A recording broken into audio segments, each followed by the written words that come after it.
En la conferencia anterior compartimos el quinto sello y ahora vamos a compartir el sexto y penúltimo sello del libro del Apocalipsis. Antes de entrar en materia, recordamos los antecedentes. En el capítulo 1 de Apocalipsis se nos muestra claramente a Cristo ya no hecho pedazos en la cruz, sino glorificado, con los ojos como con llamas de fuego, el pelo blanco como la lana, vestido con una ropa, una túnica blanca con un cinto de oro, los pies como bronce bruñido, que se le aparecieron a Juan el apóstol, que se encontraba exiliado en la isla de Patmos hace 2000 años aproximadamente. Ahí Cristo se le aparece y le revela este libro maravilloso que se llama el Apocalipsis. La palabra apocalipto, que viene del griego, significa descorrer las cortinas. Antiguamente, cuando los griegos tapaban una estatua y no la habían presentado al público, como igualmente se repite esta tarea, ¿verdad? Cuando hay un nuevo coche, el nuevo Ferrari, el nuevo Lamborghini, los tapan y vienen las gentes de todo el mundo a hacer un cóctel, un brindis, y de repente quitan la cortina o quitaban la cortina de la estatua, y esta acción de quitar la cortina se llama apocalipto en el original griego. Y se le dio el nombre del Apocalipsis a este libro porque este libro nos descorre las cortinas del mundo espiritual. Nos descorre las cortinas de lo que va a suceder en el mundo, que ya ha comenzado a suceder, aunque no nos encontramos todavía en ninguno de los sellos. El capítulo 2 y 3 describe la historia de las iglesias. En el capítulo 4, Juan es transportado al cielo y ve a Dios sentado en su trono con 4 seres vivientes, 24 tronos alrededor que representan la iglesia, y vemos de qué forma los ancianos adoran a Dios junto con los seres vivientes. Y en el capítulo 5 de Apocalipsis encontramos a Dios el Padre con un rollo en la mano derecha. Y Juan ve a Dios el Padre con el rollo en la mano derecha y comienza un ángel a proclamar: ¿quién es digno de quitar los sellos de este rollo? Porque tenía antiguamente los rollos o pergaminos, se cerraban con sellos, con cera, y el que enviaba el rollo o el pergamino ponía su anillo y lo sellaba para que el recipiente supiera que realmente venía de esa persona. Entonces este pergamino tenía 1, 2, 3, 4, 5, 6, 7 sellos, que son los primeros 7 juicios de Dios y que cubren todo el libro del Apocalipsis. Y dentro, ya cuando abrieron los 7 sellos, hoy vamos a abrir el sexto sello, que es el sello más importante que vamos a tratar. Dentro ya se abrió el libro y se encontraban dentro del pergamino 7 trompetas y 7 copas, que contenían toda la descripción de lo que Dios va a hacer en el mundo cuando nosotros, la iglesia, ya no estemos aquí. Gracias a Dios, aleluya, gloria a Dios. Entonces, en los primeros 4 sellos son los 4 jinetes del Apocalipsis. El primero es el caballo blanco, que describe al anticristo viniendo con una falsa paz. El segundo, la paz se quita, viene la guerra. El tercero, el hambre. Y el cuarto jinete del Apocalipsis describe una cuarta parte de la humanidad muriendo mediante pestes, hambres, muertes y guerras. En el quinto sello, que fue lo que vimos anteriormente, es los mártires que se encuentran en el cielo sin cuerpos resucitados, porque no son los mártires o los hombres que murieron en el rapto, porque si hubieran muerto en el rapto tendrían cuerpos resucitados. Pero Juan los ve debajo del altar y se les dice que descansen un poco de tiempo hasta que se cumpla todos los muertos que el anticristo va a matar a través de los 7 años de la tribulación. Y finalmente, al entrar al 6º sello, que es el que vamos a estudiar y analizar, démosle lectura. Capítulo 6 de Apocalipsis, versículo 12 al 17. Miré cuando abrió el 6º sello, y he aquí hubo un gran terremoto. El sol se puso negro como tela de silicio, y la luna se volvió toda como sangre. Y las estrellas del cielo cayeron sobre la tierra, como la higuera deja caer sus higos cuando es sacudida por un fuerte viento. Y el cielo se desvaneció como un pergamino que se enrolla, y todo monte y toda isla se removió de su lugar. Y los reyes de la tierra, los grandes, los ricos, los capitanes, los poderosos, y todo siervo y todo libre, se escondieron en las cuevas y entre las peñas de los montes, y decían a los montes y a las peñas: caed sobre nosotros y escóndanos del rostro de aquel que está sentado sobre el trono y de la ira del Cordero, porque el gran día de su ira ha llegado, y quién podrá sostenerse en pie. ¿Cómo sabemos que el 6º sello cubre casi el final? Porque anteriormente muchos escatólogos, yo me encuentro entre ellos, hace 15 o 20 años, decíamos, bueno, los primeros 6 sellos, 7 sellos van a ser en los primeros 3 años, después en 2 años las 7 trompetas y después las copas. Y tratábamos de acomodar los 21 juicios que contienen los sellos, las trompetas y las copas dentro de los 7 años. Pero los sellos cubren hasta el 6º sello todo el libro del Apocalipsis. ¿Cómo lo sabemos? Porque la ira de Dios comienza hasta los 3 años y medio de la gran tribulación. La ira de Dios comienza hasta la mitad de la tribulación. Los primeros 3 años y medio va a ser el sistema religioso de la gran ramera, Apocalipsis 17, los que se van a encargar de matar a los santos. Pero el anticristo entra a gobernar con los 10 naciones o la confederación política de 10 naciones que van a formar la plataforma de su gobierno hasta los 3 años y medio. Y cuando dice la Biblia que los hombres estaban viendo a Jesús, yo nunca me lo pregunté hasta hace algunos meses, antes de que escribiera este libro. ¿Ya lo notaron en el versículo 16? Quiero mostrarles algo, santos de Dios. Hay cantidad de versículos en la Biblia que los hemos visto 1000 veces y no nos hemos detenido muchas veces a pensar muchas cosas, lo que dicen. Y cuando nos comenzamos a estudiarlos exegéticamente, o los más perseverantes y más diligentes buscan las raíces griegas y las raíces hebreas, por favor, ¿se callan? Disculpen. Encontramos el secreto y las perlas escondidas de Dios. Qué increíble que podamos nosotros ver cosas que antes no veíamos y nos detenemos a verlas y descubrimos cosas. Vean el versículo 16, me voy a adelantar. Y decían a los montes y a las peñas: caigan sobre nosotros y escóndanos del rostro de aquel que está sentado sobre el trono y de la ira de Dios. ¿Cómo es posible que estas personas estuvieran viendo el trono de Dios?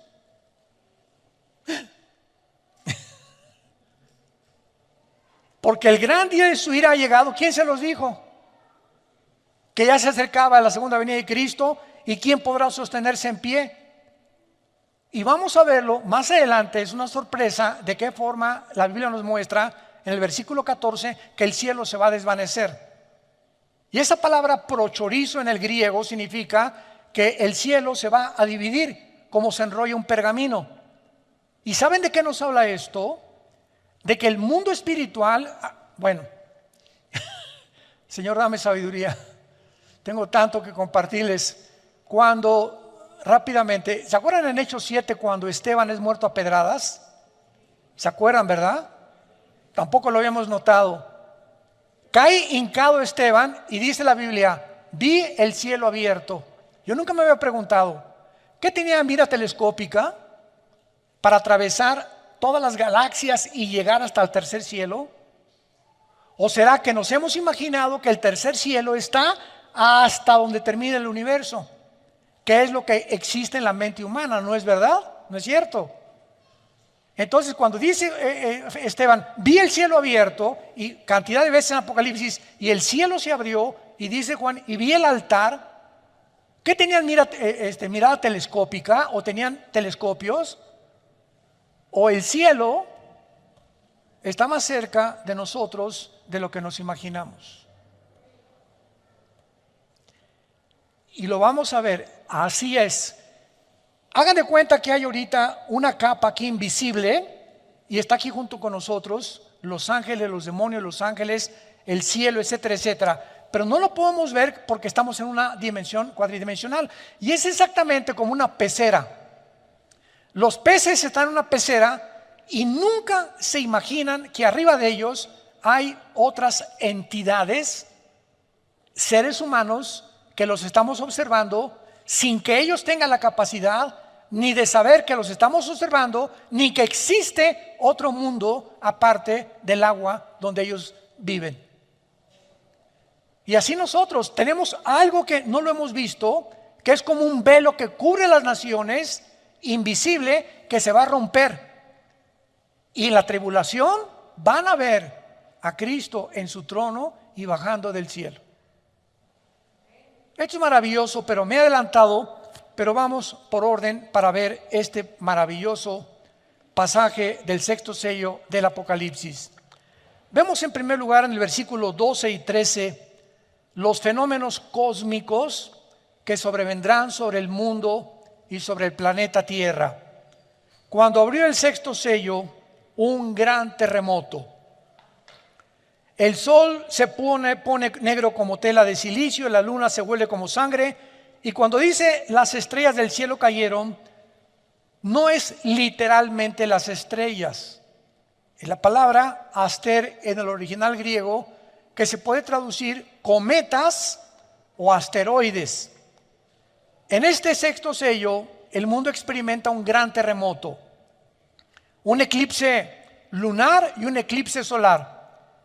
Y mientras que los primeros 5 sellos trajeron catástrofes de una magnitud como jamás antes había sucedido desde el diluvio, este sexto sello va a suceder en el mundo algo que jamás ni en el diluvio había sucedido. Afectará el universo entero y los enemigos de Dios lo van a reconocer.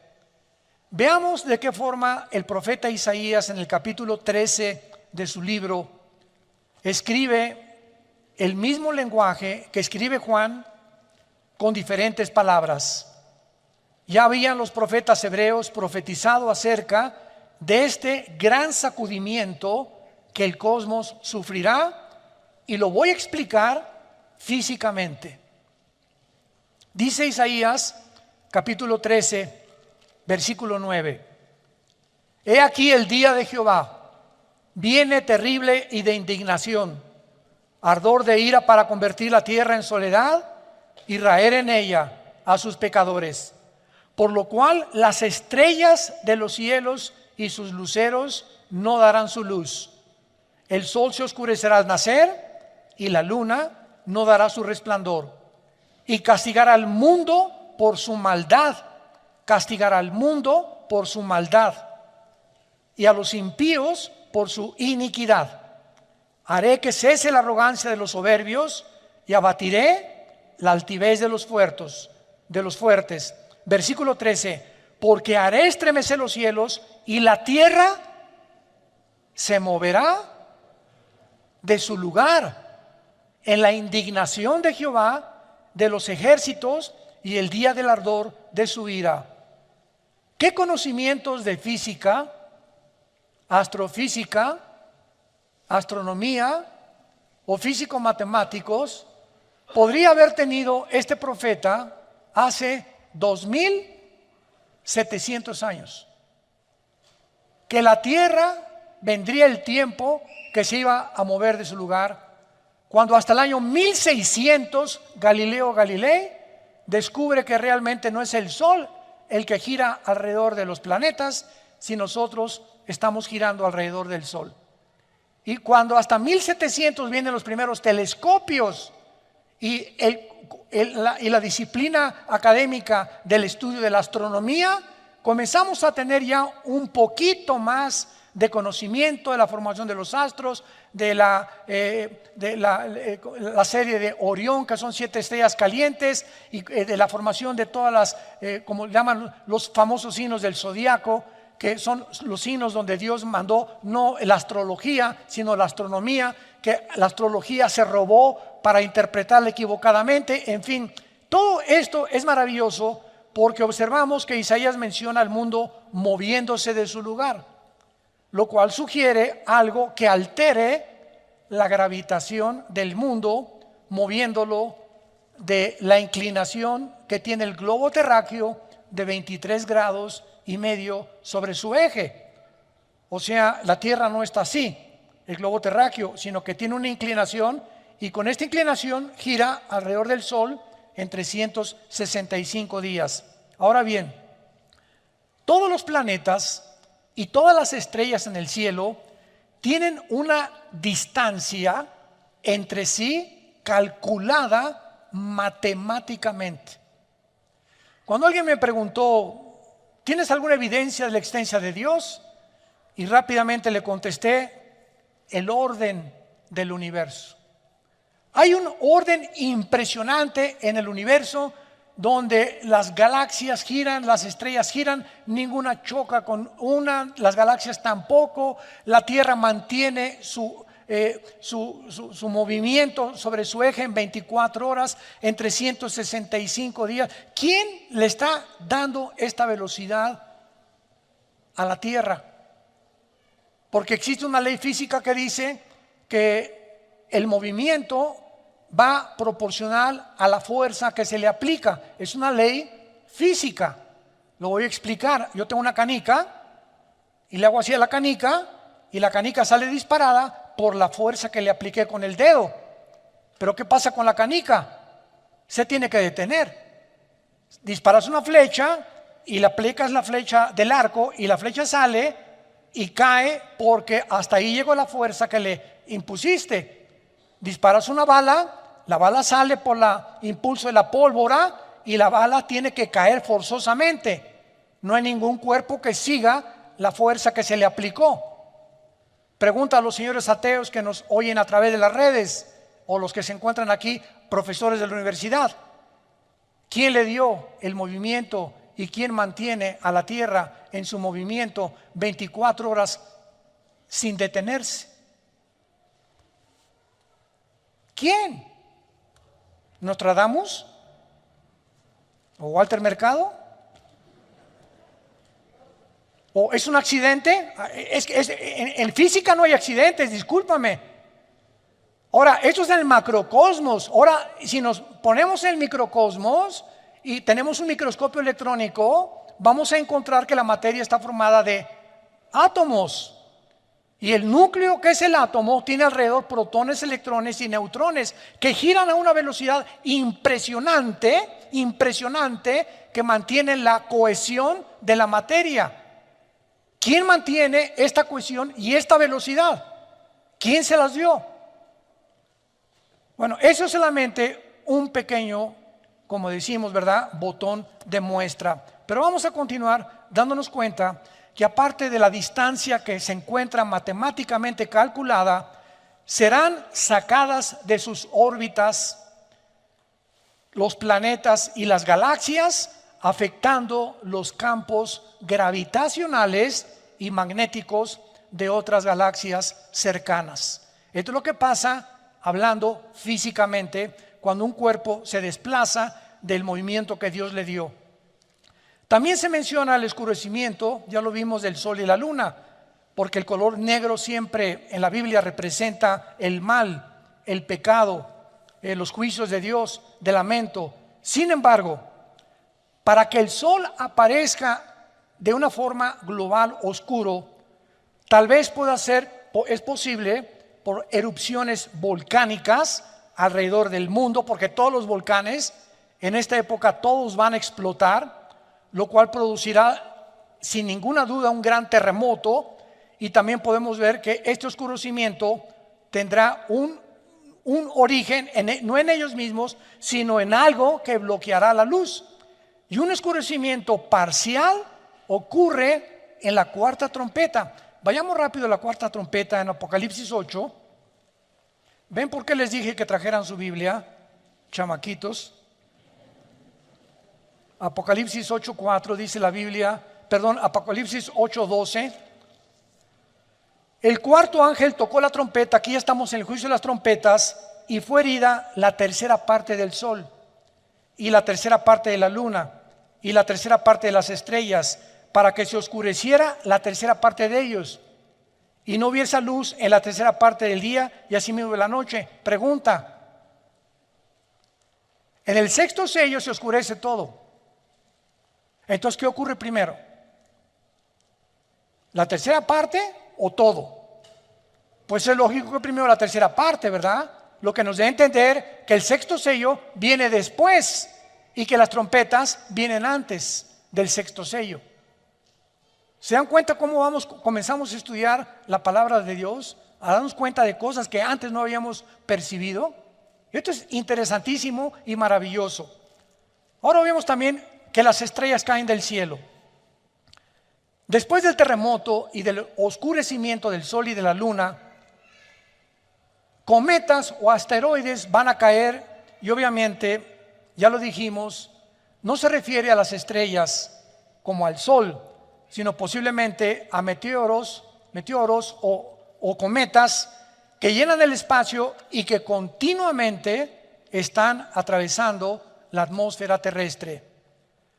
Si algún cometa pasa durante el tiempo de la tribulación y atraviesa la capa de la atmósfera terrestre, los cometas están hechos, la mayor parte de ellos, de hielo. Entonces, casi todos se rompen, se estrellan contra la capa de la atmósfera, ¿verdad? Y de la cola del cometa, si trae escombros o residuos contaminantes sobre el mundo, será por muchos años. Algunos de estos residuos pueden ser atraídos, ¿verdad?, por el campo gravitacional de la Tierra. Ustedes saben que el globo terráqueo es un campo gravitacional y el centro del magnetismo está en el núcleo de nuestro planeta. Y vemos de qué forma el magnetismo sale y entra al centro de la Tierra y atrae todo lo que sea más pesado que el aire, que lo descubrió Isaac Newton. Ahora vemos nosotros también que estos cometas o las partículas del cometa se van a quemar al entrar a la atmósfera en la segunda trompeta, y pueden ser los fragmentos de un cometa del tamaño de una montaña. Apocalipsis 8, versículo 7. El primer ángel tocó la trompeta y hubo granizos y fuego mezclados con sangre que fueron lanzados sobre la tierra. Y la tercera parte de los árboles se quemó, y se quemó toda hierba verde. El segundo ángel tocó la trompeta y como una gran montaña, aquí está, que esto puede ser un cometa, ardiendo en fuego, fue precipitada en el mar. Y la tercera parte del mar se convirtió en sangre. Y esto es interesante porque tanto en la primera trompeta como en la segunda trompeta aparece la palabra sangre. Síganme con mucho cuidado. Vean cuántas perlas escondidas y piedras preciosas tenemos en la Biblia. La palabra sangre viene de la palabra griega aima, así como suena, aima, y es de donde viene la palabra hemoglobina, de la sangre humana, la cual consiste la hemoglobina en hierro, de que es la que le da el color rojo, que es el óxido de hierro a la sangre. El óxido de hierro ha sido encontrado en cometas y puede darle el color rojo Por lo tanto, los fragmentos de un cometa que entren a la atmósfera pueden parecer como que es granizo y fuego, como lo acabamos de leer en la primera y en la segunda trompeta. Esto es muy interesante. Ahora bien, los cometas también contienen lo que se llama el hidrógeno de cianuro, el cual tiene un sabor amargo. Y si una parte del cometa entra a la atmósfera terrestre, podría derramar gas sobre las aguas, los ríos, y convertirlos en aguas amargas. Toda esta información que fue escrita hace 2000 años, sin computadoras, sin calculadoras, sin astrónomos, sin telescopios, por el profeta, tanto los hebreos como el profeta Juan, a la luz de la física moderna, tienen su sentido. Esta es la razón por la cual me puse a escudriñar libros de física para ver la relación que había en lo que estaban escribiendo con lo que realmente es verdad que puede suceder. Ahora bien, vayamos al versículo 14 de nuestro pasaje en Apocalipsis 6, que es el que más me interesa y el que me sorprendió muchísimo. Y el cielo se desvaneció. ¿Cómo que se desvaneció el cielo? ¿Cómo que se desvaneció? Yo le pregunté a un día a un maestro de teología, me dice, pues se desvaneció ella. Me dice, ¿para qué estas preguntas? Le digo, pero ¿qué significa eso? ¿Cómo que ¿qué desapareció el cielo? ¿Hay alguna relación física o astrofísica o física cuántica que me puede explicar esto, que fue escrito hace 2000 años? ¿Cómo que se desvaneció el cielo? Y vemos nosotros claramente que cuando la Biblia habla de que se desvaneció el cielo, es una de las palabras más importantes que hay, porque cuando busqué el original griego para esta palabra, si lo quieres apuntar en tu Biblia, es apo, así como suena apo chorizo, en el griego apo chorizo. ¿De dónde viene la palabra chorizo? Qué chistoso y qué interesante. Pues resulta que los chorizos, que son pedazos de carne así, amarrados, y el otro amarrados, y el otro amarrados, ¿verdad? O sea, un cordón de chorizo te lo cuelgan y son pedazos de carne que tienen un intermedio donde son amarrados, son partidos. De ahí viene la palabra también divorcio. La palabra divorcio es chorizo, en el griego, que significa separación. Separación. Y esto es muy importante para que podamos entender todo lo que está pasando. Porque dice la Biblia claramente que tal vez estas perturbaciones son las que van a sacudir el mundo y las que van a traer que los campos gravitacionales se puedan mover de su lugar. Y es interesante de qué forma se ha observado en los últimos años, de una forma muy clara, las fluctuaciones, o sea, los cambios del campo magnético del mundo antes que ocurran los terremotos, que son los famosos sismólogos. El de Boulder, Colorado, en Estados Unidos, es uno de los más famosos departamentos de sismología. Entonces tienen aparatos, ¿verdad?, que pueden decir, viene un terremoto en media hora o en una hora. ¿Cómo pueden detectar ello? Por los campos magnéticos gravitacionales que se encuentran dentro del globo terrestre. Y de manera interesante se ha observado que estas fluctuaciones de estos campos magnéticos del mundo ocurren antes que los terremotos, casi en un 90%, pero muchas veces no les da tiempo a nuestros amigos sismólogos de avisarnos. Como en el 85 en la Ciudad de México, ¿verdad? Todos recordamos el terremoto del 85 en la Ciudad de México, que se cayó casi toda la unidad habitacional de Tlatelolco. Hospitales en las principales avenidas. Bueno, fue terrible el terremoto que experimentamos en México. Ahora, vamos a profundizar. Varios estudios de las placas tectónicas han demostrado que el campo magnético se ha invertido algunas veces en la Tierra. O sea, debajo de la Tierra hay capas, así, una sobre otra, ¿verdad? ¿Qué es un terremoto? Dicen los sismólogos que son acomodos de las placas tectónicas, que está una acá y tiembla porque se está levantando y se acomoda con otra. No saben qué es lo que las hace moverse. pero es lo que hasta ahorita los sismólogos consideran como el origen de los terremotos, el acomodamiento de las placas tectónicas. Y esto significa que cuando hay un campo magnético que se invierta, los polos, el polo norte y el polo sur, queda el polo norte abajo y el polo sur arriba. La Tierra tiene una inclinación de 23 grados y medio sobre su eje, hacen esto. ¿Y qué pasa cuando la Tierra se mueve de su eje? ¿Sabían ustedes que en el terremoto de Chile, en el de Indonesia, se movió cerca de 1 grado la inclinación de la Tierra? Que fueron terremotos de casi 8 o 9 grados en la escala de Richter. Y los astrónomos lo confirman y como consecuencia el campo magnético se debilita. En otras palabras, nuestro escudo interno protector del campo solar y el exterior, que es la capa de ozono, completamente se va a desvanecer. Y por eso en Apocalipsis 16, en las copas, el sol quemará a los seres humanos, porque desaparecerá completamente la capa de ozono. Esto puede ser lo que Elías profetizó, que de lo alto se abrirán las ventanas de los cielos y temblarán los cimientos de la tierra. Isaías 24, 18. Ahora veamos lo que es esta inversión polar, que es lo que más interesante nos muestra la Biblia hace 2000 años.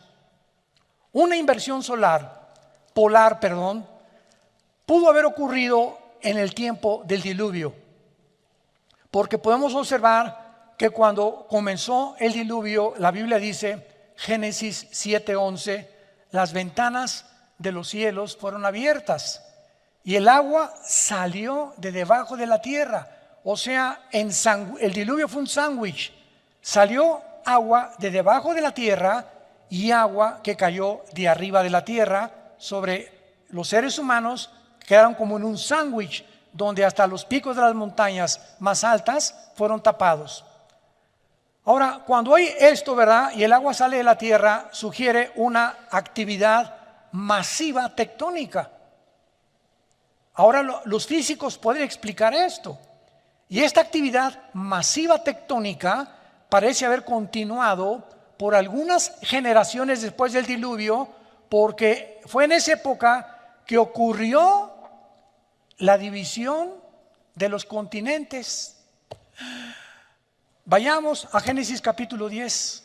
Esto es tremendo en el área de la geografía, la astronomía y la física. Génesis capítulo 10. Tú toma un mapa geográfico, un mapa mundi, y ve, por ejemplo, América, y pones África, y pones Europa, y pones del otro lado al continente, ¿verdad?, australiano, el Asia Menor, etcétera, etcétera. Y la Tierra no estaba dividida en América, en Europa, África, Australia, etcétera, etcétera. Todo era una masa completa de tierra. Y hubo un tiempo, y esto está comprobado por la física también, por los sismólogos, por todos los departamentos de la astrofísica, por todas las personas que se encargan de estudiar las cortezas terrestres, los movimientos tectónicos, de que la Tierra estuvo un tiempo unida y tuvo un desprendimiento que formaron los continentes. Y veamos qué interesante es que sucedió en los tiempos de la Torre de Babel. Génesis 10, versículo 22. Génesis 10, 22. Los hijos de Sem fueron Elam, Asur, Arfaxad, Lud y Aram. Los hijos de Aram, Uz, Ul, Geter y Mas. Arfaxad engendró a Sala y Sala engendró a Eber. Y a Eber nacieron 2 hijos. El nombre de uno fue Peleg, porque en sus días fue repartida la tierra. Y aquí parecería como que se repartió nada más, pero la palabra hebrea para repartir aquí es la palabra palag, con P de papá y G de gárgara al final. Palag, que significa fue dividida o fue descuartizada. o fue partida en pedazos, y el nombre de su hermano Jotán. Entonces vemos que la Biblia nos revela que fue precisamente en los tiempos después del diluvio que Dios tuvo que separar los continentes para poder realmente evitar que la maldad de nosotros se propagara con más velocidad.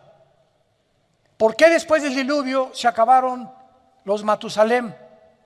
969 años duró. Adán, 930 años. Noé, a los 500 años, el chulo tuvo a sus hijos. Sem, Ham y Jafet, a los 500 años fue papá Noé. Y durante ese tiempo, en menos de 100 años, tuvo esos 3 hijos Noé. ¿Por qué terminó esa edad? ¿Qué sucedió en el mundo para que se haya reducido la edad cronológica de los seres humanos? La maldad. Hay un experimento que hicieron con ratas. Si tú pones a ratas en un cuadrado de 10 metros, 50 ratas en 10 metros duran un mes. Si les reduces el espacio a 5 metros, duran 15 días.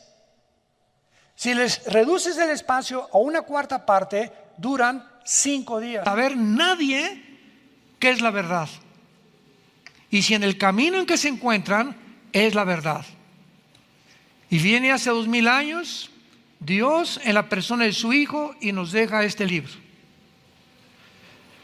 Yo siempre les he dicho a los ateos cuando tenemos debates, hay una manera de poder debatir con una persona, sea médico, sea científico, biólogo, sea matemático, sea doctorado en ciencias políticas, no importa el campo académico en el que tú seas un experto, pero siempre en todas las cosas debe regir la lógica más elemental. Si hay un Dios, sí, condicional, si hay un Dios, entonces ese Dios que existe es lógico que si nos ha creado a su imagen y semejanza, tenga interés en que nosotros descubramos que Él existe. De otra manera seríamos animales. ¿Quiénes son los animales a diferencia del ser humano? ¿Verdad? Criaturas en el mar, en los aires, las aves, en la tierra, los mamíferos, etcétera, etcétera, que no tienen conciencia de Dios. Nunca verás un grupo de conejos, alabaré, alabaré. Nunca verás un conjunto de perros ni de caballos, ¿verdad? Tienen conciencia, tienen sentimientos, sufren, son fieles, tienen características preciosas. El perro es de los mejores animales que el hombre pueda tener como su amigo, más que tu compadre. Pero ninguna de estas criaturas está consciente ni de que va a morir, ni tampoco está consciente de que hay algo fuera de ellos, fuera de su mundo, fuera de su dimensión, a quien podemos adorar y a quien podemos realmente atribuir nuestra existencia. Y el ser humano es completamente diferente. No hay una tribu, no hay una sola civilización. Llámense desde el código Hammurabi, de los sumerios, egipcios, babilonios, persas, etcétera, etcétera. No ha existido jamás en la historia nadie, tribus, civilizaciones que no hayan adorado a algo o a alguien. Y cuando nacemos, ¿verdad?, en este mundo y somos apaches o de los Sioux o de los Aucas del Ecuador, mazatlecas o chichimecas o aztecas, etcétera, etcétera, de alguna manera todos estos indígenas y todos estos seres humanos tienen la necesidad intrínseca o de matar a un hombre como los aztecas, sacarles el corazón y ofrecérselos ¿a quién? A los dioses. Todas las tribus en Norteamérica, los verdaderos norteamericanos son los Sioux, los apaches, los cherokees, los indígenas que poblaron los Estados Unidos, que ahorita ya es una nación cosmopolita, ¿verdad? Pero todos ellos creían en los espíritus, enterraban, quemaban a sus muertos porque sabían que los espíritus se los iban a llevar. Todos tenemos conciencia del más allá. ¿Quiénes son los brujos? ¿Quiénes son los espiritistas? Se juntan de las manos en las casas, vamos a invocar al espíritu de Cuauhtémoc.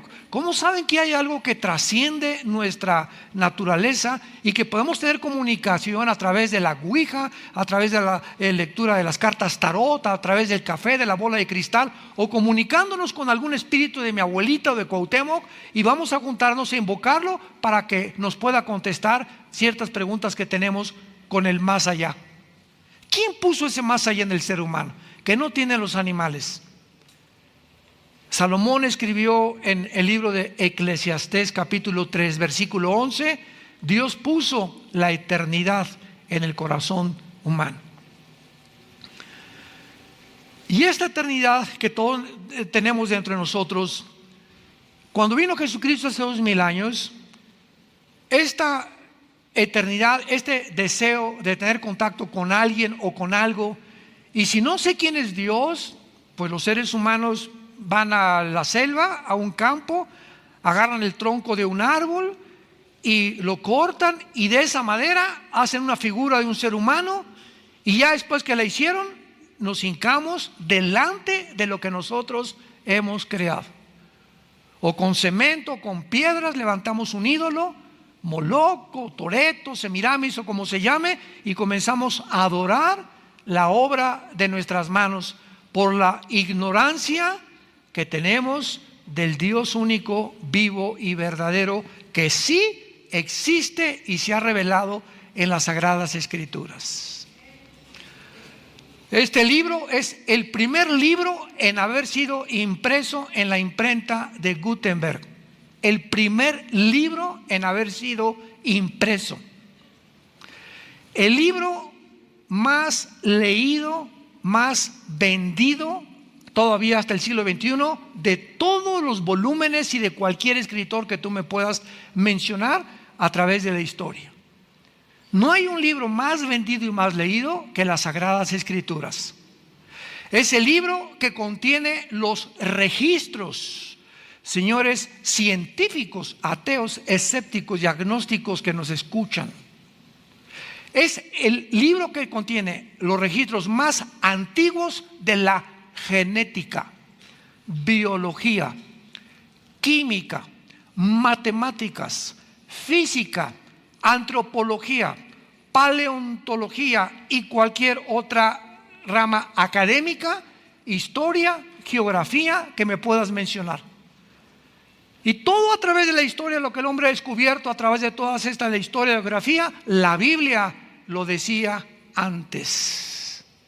Es más moderna que el periódico de mañana en la mañana, pero al mismo tiempo es el libro más atacado, más controvertido y más despreciado y vulgarizado de todos los volúmenes o libros religiosos que me puedas mencionar. Si alguien va a atacar como Madonna,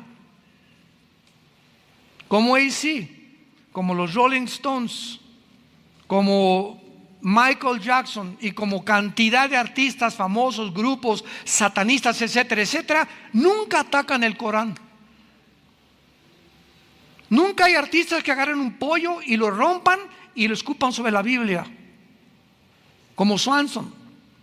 Nunca hay nadie que diga pues esto y el otro. Siempre el ataque es: nunca verás que en el libro del Corán o en el Tripitaka de Buda o en los Vedas de los persas o en cualquier otro libro sagrado esté el 666. Pero el 666 aparece en todos los grupos satánicos. ¿Tú crees que es coincidencia? ¿Tú crees que es coincidencia que estas cosas que están en la Biblia, como la marca del anticristo, haya sido comenzada a ser puesta en práctica desde que comenzó la pandemia?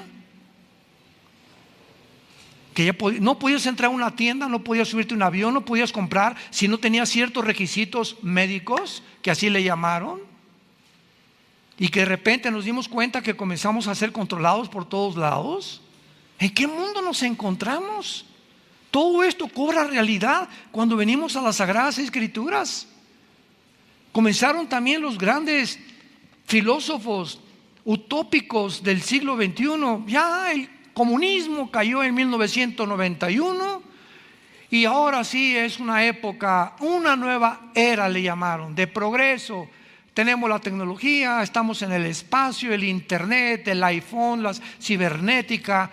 Ahora va a ser muy difícil que haya una guerra entre nación y nación, porque el ser humano ha llegado a una ecuanimidad y ha llegado a un criterio tan amplio que sería una locura que una persona le mandara una bomba nuclear a otra nación, sabiendo que la otra nación le puede contestar, y solamente dos locos podrían enfrentarse a una guerra nuclear, porque ellos mismos se destruirían. No, el hombre no está tan loco como eso. Es imposible que lleguemos a esta posibilidad. Además, ahora que el comunismo desapareció, pues ahora va a haber más capitalismo, va a haber mercado libre, el mundo va a tener un auge económico y hemos llegado a una nueva era completamente diferente. Llegamos al siglo XXI, se levanta un hombre en Rusia llamado Vladimir Putin, comienza a invadir. Los musulmanes atacan las dos torres gemelas, 19 radicales musulmanes, produciendo el primer acto terrorista más grande después de la Segunda Guerra Mundial. Estados Unidos comienza a despertar, ahora sí, ¿verdad? Como decimos aquí en México, ajijolí, cuánto apache. Ahora sí que estamos rodeados, nunca nos dimos cuenta, pero estamos en el país más poderoso. Se metieron en aviones a Nueva York, a nuestro terreno, a donde estamos nosotros creyendo que somos los amos del mundo. Pues humillaron a los Estados Unidos, este grupo terrorista. Después viene Putin y se mete otra vez a otras áreas en Rusia. La OTAN comienza a expandirse hacia el nororiente de Europa. Putin hace poco invade Ucrania y el mundo comienza otra vez a realizar la verdad de que el ser humano es mentira que ha progresado, que nos encontramos con toda la tecnología, con toda la ciencia y con todo aquello que creíamos que había de desaparecer, al borde de una guerra nuclear. Jesús dijo hace 2000 años: oirán de guerras y rumores de guerras. Y miren que no se turben, porque es necesario que esto acontezca. Y entonces vendrá el fin. Y esta serie que estoy compartiendo con ustedes tiene ese propósito: analizar eventos tanto científicos, cibernéticos, históricos, teológicos, bíblicos, para poder juntar todo este rompecabezas y poder realmente decir en qué nos podemos basar, tanto con lo que está pasando en el mundo a la luz de la Biblia, para poder decir realmente somos la primera generación que podemos destruirnos en 5 minutos con el potencial nuclear que existe. Somos la primera generación donde gracias a la tecnología es evidente y claro y seguro que una sola marca, como ya lo vimos en la pandemia, marcar al ser humano ya es posible a través de la biometría, y una persona puede ya controlar el mundo. Ahorita, por ejemplo, venimos mi esposo y yo de Dallas, entramos ahí en Dallas al aeropuerto, y al pasar para abordar el avión ya no te piden el pasaporte, una cámara, te paras frente a la cámara y aparece tu foto, pásele. Le digo: ¿cuándo me retrataron? Esa foto, le dije a mi esposo, nunca me la han tomado. Y yo le dije de broma a la señorita, ¿verdad? Por favor, asegúrese que mañana me publican en el primer periódico que me subí al avión. Impresionante, ya nomás con tu puro rostro. Y al llegar allá a Estados Unidos, de aquí de México allá a Estados Unidos, hay un lugar que se llama Global Entry, entrada global, que se les da esta entrada global. Tú vas con tu pasaporte, desde luego tienes que ser ciudadano americano, y vas a una oficina de inmigración norteamericana y les dices: bueno, estoy americano, quiero el Global Entry porque viajo muy seguido. ¿Qué significa esto? Que te hacen 3 o 4 preguntas, ven tu registro, que hace 10 años no has tenido accidentes automovilísticos, que no te has marihuanado, que no has tenido ningún tóxico, que no has sido borracho, que no te han detenido, etcétera, etcétera, y te consideran un ciudadano de confianza, así se llama. Y te dan entonces una tarjeta que se llama Global Entry. Y ahora que regresemos a Estados Unidos, mi esposo y yo, al llegar, yo ya no paso por migración, paso por un aparato donde tampoco meto mi pasaporte. Otra vez me retrata y comenzamos a hacer cola en 5 minutos. Y comenzamos a pasar y me dice el de inmigración: Armando, hello, le digo, y pásale. Marta, pásale. Ya no te revisan nada más que a través de la fotografía, ni siquiera el pasaporte, por el Global Entry. Este es el mundo que estamos viviendo. En China hay cámaras, pero como no se imaginan, en Shanghái y en todas las ciudades, que están retratando millones de caras al mismo tiempo, y tiene las pantallas el gobierno de China donde puede detectar a un delincuente que buscan a tal persona en segundos a través de los métodos computacionales, a través de la cibernética y a través de la biometría. Ese es el mundo que estamos viviendo.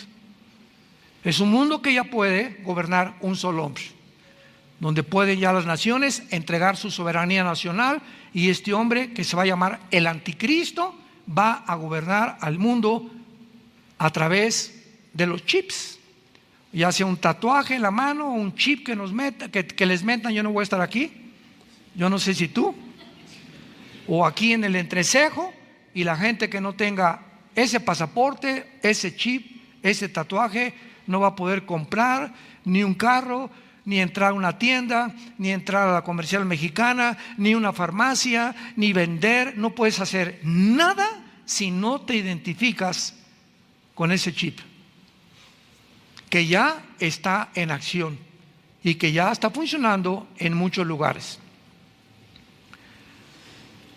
En Mateo 24, los que tengan su Biblia, Jesús se enfrenta a unas preguntas que también ya contestamos, y las repaso rápidamente, que le hicieron los discípulos.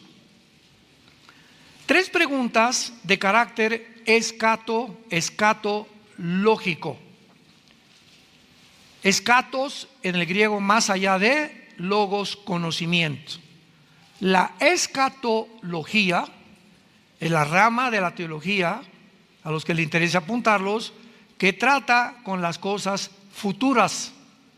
Un escatólogo es un estudiante de la Biblia que se dedica a escudriñar principalmente el área de las profecías bíblicas de los últimos tiempos.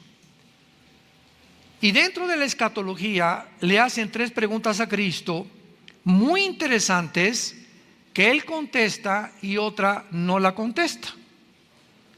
Y dice el versículo 3: estando sentado Él, o sea Jesús, en el monte de los olivos, los discípulos se le acercaron aparte diciendo: pongamos atención a estas 3 preguntas que le hicieron. Dinos, número 1, ¿cuándo serán estas cosas? La primera pregunta está relacionada con el versículo anterior, que el templo, que era una atracción tremenda en aquellos tiempos que hizo Salomón, lo admiraban, este edificio. ¿Quién puede derrumbar este edificio? Cuando vio Cristo a los discípulos, que estaban asombrados más por el edificio que por su persona, les dijo: ven este edificio, les puedo decir que no va a quedar piedra sobre piedra. Esta primera pregunta que le hicieron a Cristo, ¿cuándo sucederán estas cosas?, está relacionada de cuándo pasará que el templo sea destruido.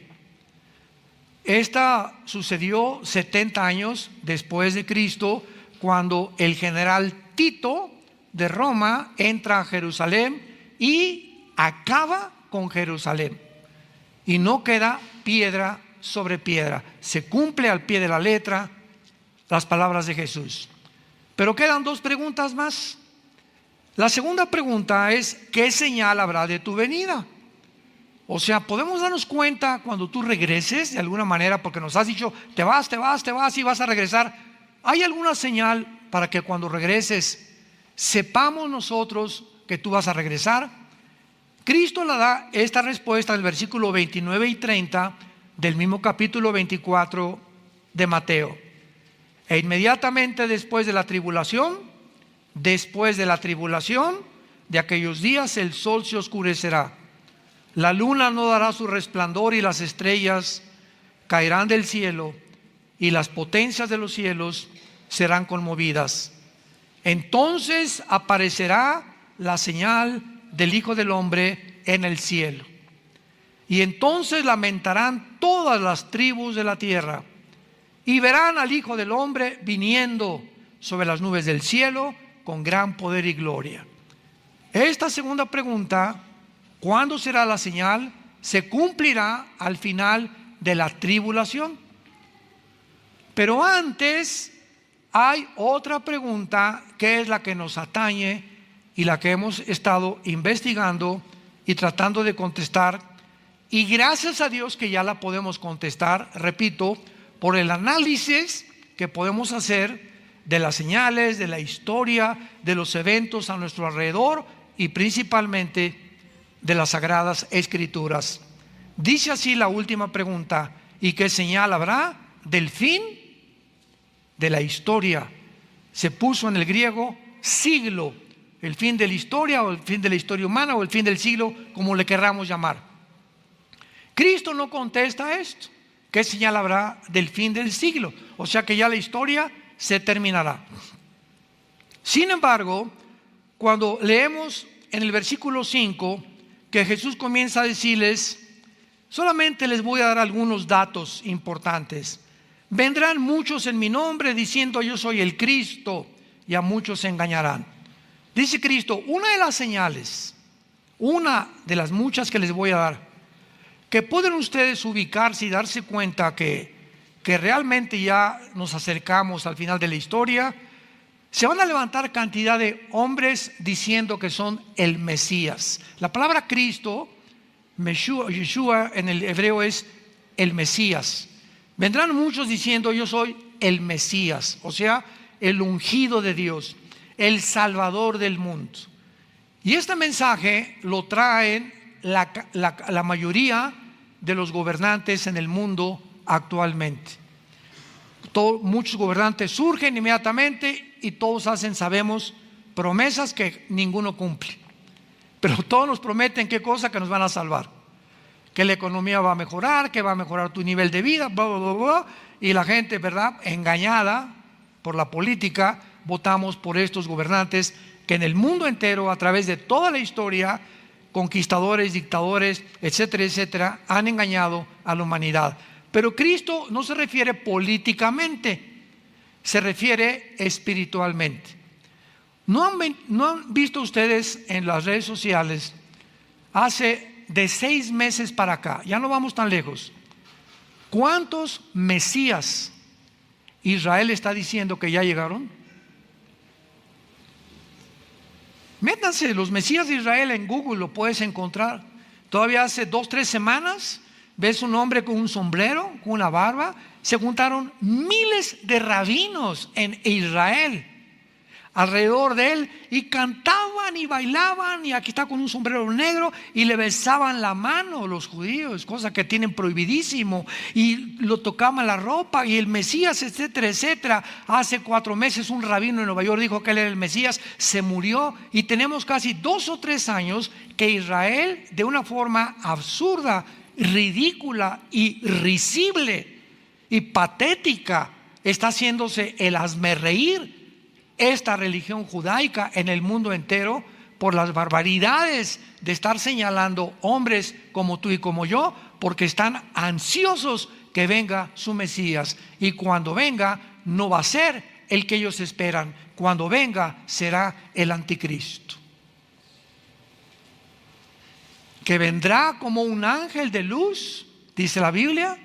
Se presentará con tratados de paz en el mundo, resolverá problemas en el mundo, tal vez del gas, del dinero, del euro, del dólar, de los yuanes, el problema de China, etcétera, etcétera. Y el mundo se maravillará ante este hombre, y este hombre hará un pacto con los judíos de paz, prometiéndoles. Esto se encuentra en Daniel 9, 23 al 27, versículo 27 especialmente, prometiéndoles a los judíos que nadie se va a meter con ellos durante 7 años.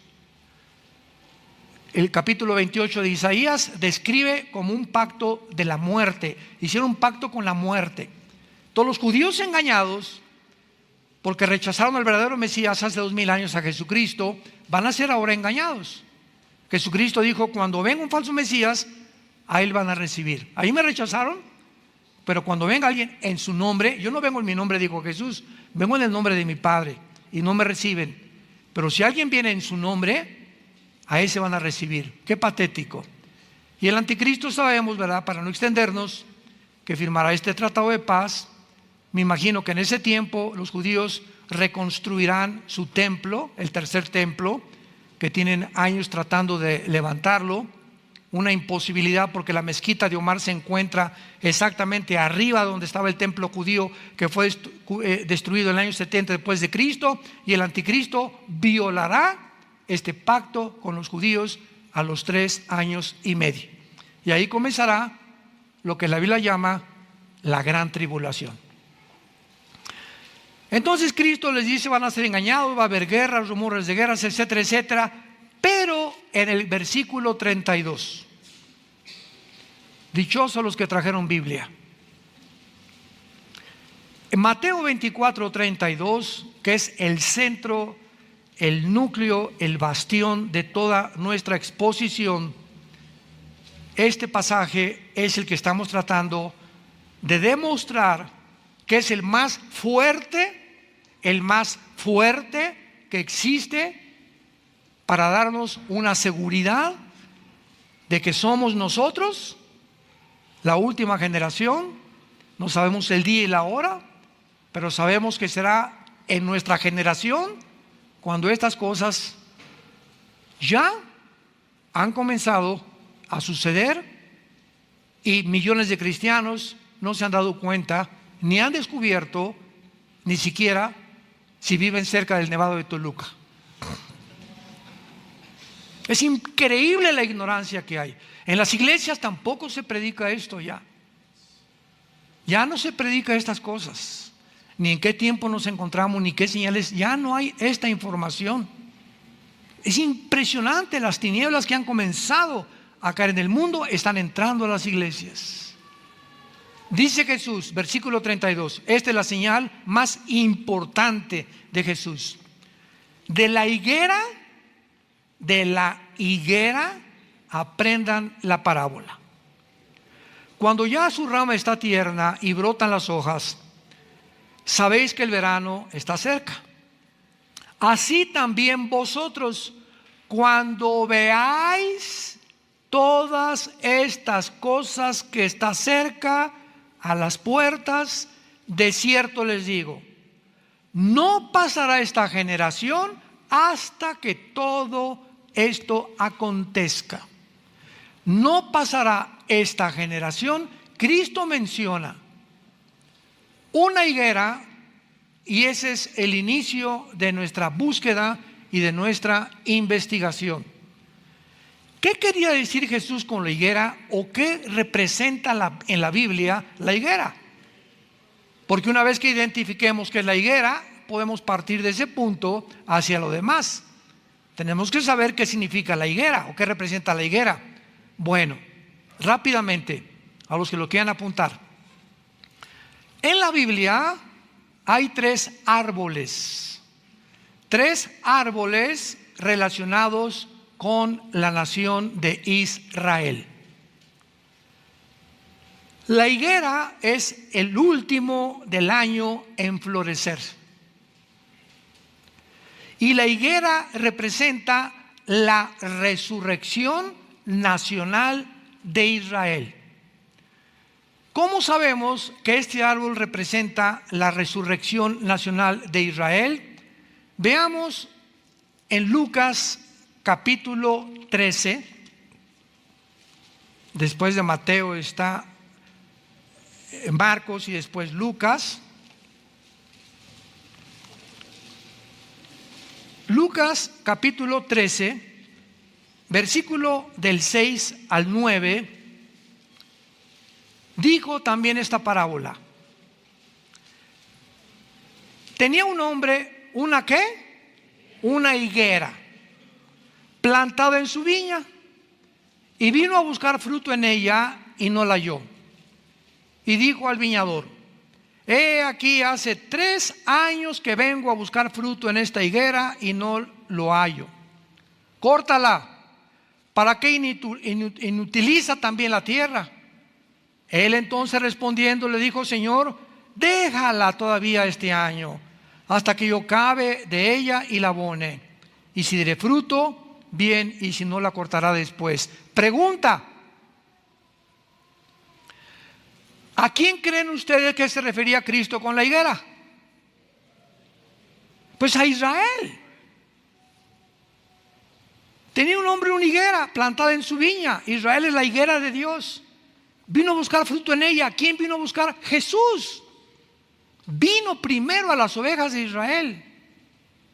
Él venía primero a los israelitas descendientes de Abraham. Y no halló fruto en ella. Lo crucificaron. Y le dijo al viñador: hace 3 años que vengo a buscar fruto en la higuera. 3 años duró el ministerio de Jesús. Y no lo hallo.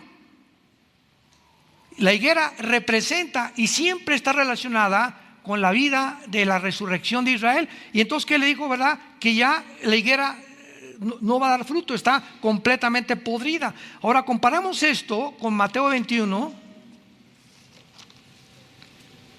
Otro caso, porque repito, primero tenemos siempre en la Biblia que buscar el significado para no inventar. Pues yo creo que piensa esto, o yo creo que significa esto. No, espérame tantito.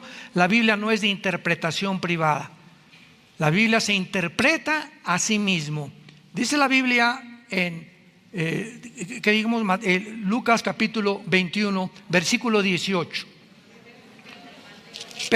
Mateo 21, versículo 18.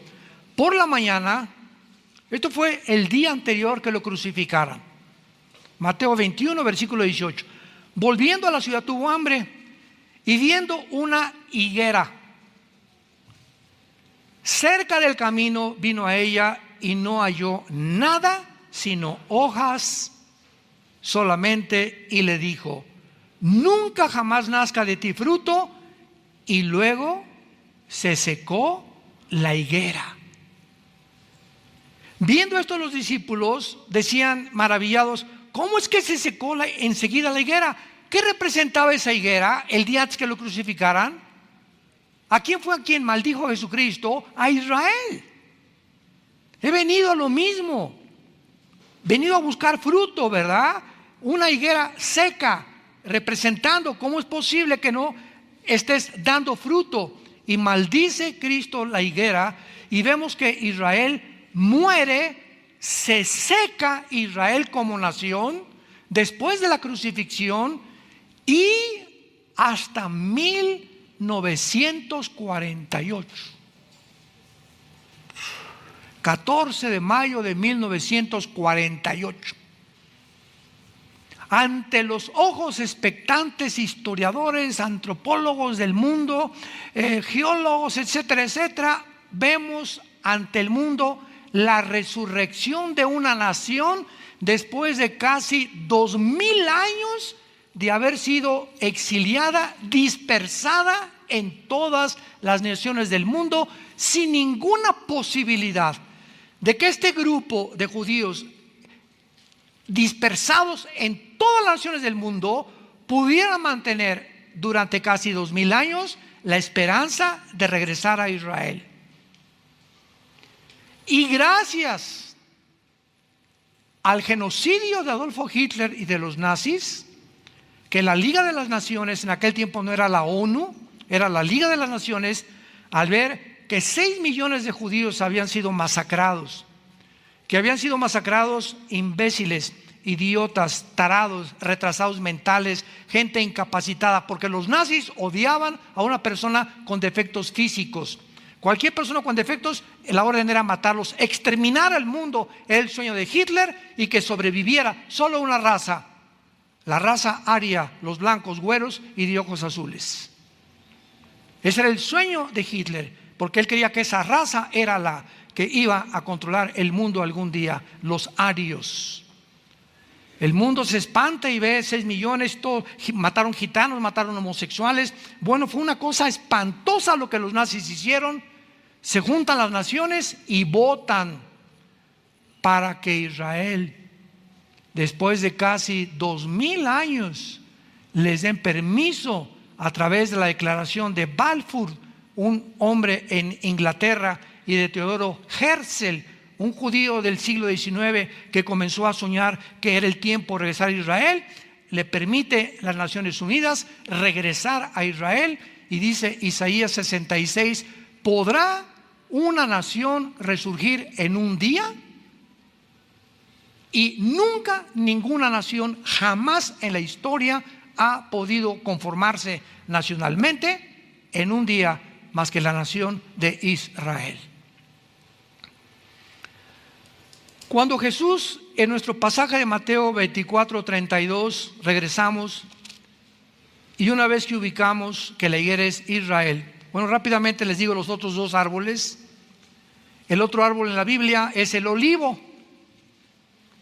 El olivo representa las bendiciones de Israel desde los patriarcas, que los encontramos en Romanos capítulo 11. Se describe a Israel como el olivo natural, ¿se acuerdan? Y a nosotros, la iglesia, como el olivo silvestre, que fuimos injertados, y las bendiciones de Abraham que recibía Israel al rechazar a Cristo, ahora nos pertenecen. Somos beneficiarios por tener a Cristo, la semilla prometida a la mujer, de las bendiciones de Abraham. No somos Israel, porque Israel es el olivo natural y nosotros el olivo silvestre. Pero el olivo representa, repito, las bendiciones espirituales a Israel. Y el tercer libro de la Biblia es la vid. La vid